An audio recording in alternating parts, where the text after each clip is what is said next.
Have you ever gotten a raise, looked at your bank account a few months later, and just thought, where did all that extra money go? It's this weird paradox, right? You're earning more than you ever have, but you feel just as broke. Well, today, we're going to pull back the curtain on exactly why that happens, and more importantly, how you can finally break that cycle. It is such a frustrating feeling. The promotion comes through, that bigger paycheck hits your account, but by the end of the month, there's not much to show for it. If you've ever felt that financial squeeze, even with a really good salary, I promise you, you are not alone. In fact, get this. A staggering 62% of all consumers in the US are living paycheck to paycheck. That's the majority of the country, across every income level you can imagine. But that's not even the craziest part. Okay, so what about those high earners? Well, almost half, 48% of people making over $100,000 a year are in the exact same boat.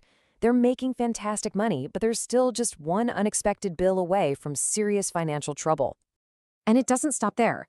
Even when you look at households earning more than $200,000 a year, over a third of them say they have little to nothing left over after all the bills are paid. So what on earth is going on here? Well, this quiet, invisible force that's draining our bank accounts has a name. It's the main culprit behind this whole mess, and it's called lifestyle creep. Lifestyle creep is this subtle, sneaky process where the things you used to think of as luxuries, like ordering food delivery a few times a week, that premium car, or a nicer apartment, they slowly become your new normal. They become necessities. And the scariest part, it usually happens without you even noticing. Now, to really understand why lifestyle creep is so powerful, we have to look inside our own heads. It turns out our brains are actually hardwired with a few cognitive biases that make us super vulnerable to this kind of spending spiral. First up, we have something called the Diderot Effect. This is that strange phenomenon where buying one new thing that doesn't quite match your other stuff creates this chain reaction of more and more buying. You buy a fancy new couch, and suddenly your old coffee table looks kind of sad, which makes the rug look shabby. And before you know it, you're redoing the whole living room. And yeah, this is a real thing. It's named after an 18th century philosopher, Denis Diderot. He got this beautiful new scarlet dressing gown as a gift, and he wrote that he became a slave to it. Suddenly his old chair, his desk, all his art, it all looked cheap next to this amazing gown. And he actually went into debt trying to replace everything to match it. Sound familiar? The second mental trap is a big one. It's called hedonic adaptation, but you might know it as the hedonic treadmill. This is our amazing and sometimes frustrating ability to get used to things. That incredible high you get from buying a brand new car or a huge TV, well, that feeling has a shockingly short shelf life. It fades, and it fades fast. And this isn't just a theory, it's seriously powerful. Studies show that for 71% of people who get a surprise $5,000 windfall, that initial boost in happiness, poof, it's completely gone within just 6 months.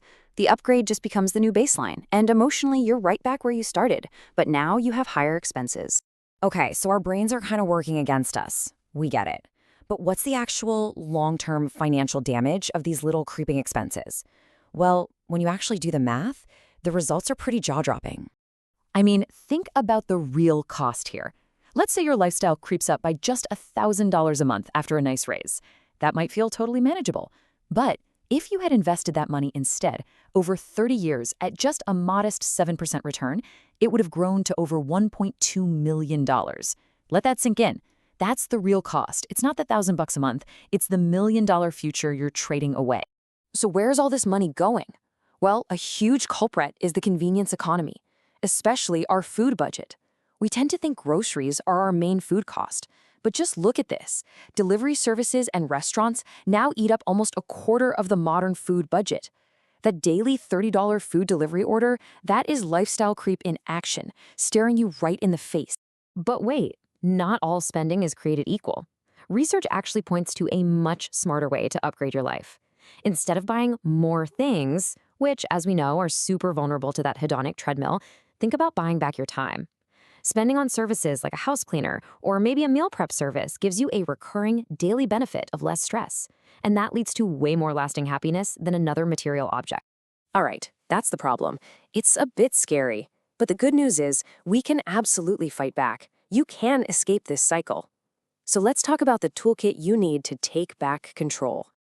First things first, we've got to totally reframe how we think about this. The real measure of financial success isn't your salary, it's your savings rate.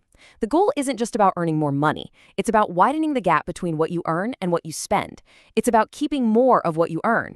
And here is a super practical way to do this. Use the 50-30-20 rule, but apply it specifically to every raise you get. So before that new, higher income even has a chance to hit your main checking account, you decide where it's going to go. A full 50% goes straight to your future self. Investments, paying down debt, savings. This way, you're building wealth first, before lifestyle creep can even get its greedy hands on the money. You can also set up some other wealth guardrails. There's the 10x rule, which says any new upgrade should cost less than 10% of your raise, or the 80% rule, which caps your lifestyle increase. But honestly, the most powerful strategy of them all, it's automation. Look, if you take only one thing away from this today, let it be this: automate your savings. Set up automatic transfers to your investment and savings accounts for the exact day you get paid. By moving the money before you even see it, saving becomes the default. You can't spend what's not there, and your wealth just builds up quietly in the background. And that leaves us with this one final thought for you to take with you. The next time you get a raise or a bonus, just pause for a second and ask yourself this question. Are you going to use it for a temporary lifestyle upgrade that will just become your new expensive normal? Or are you going to use it for a permanent life upgrade, one that buys you freedom, security, and true long-term wealth? The choice is yours.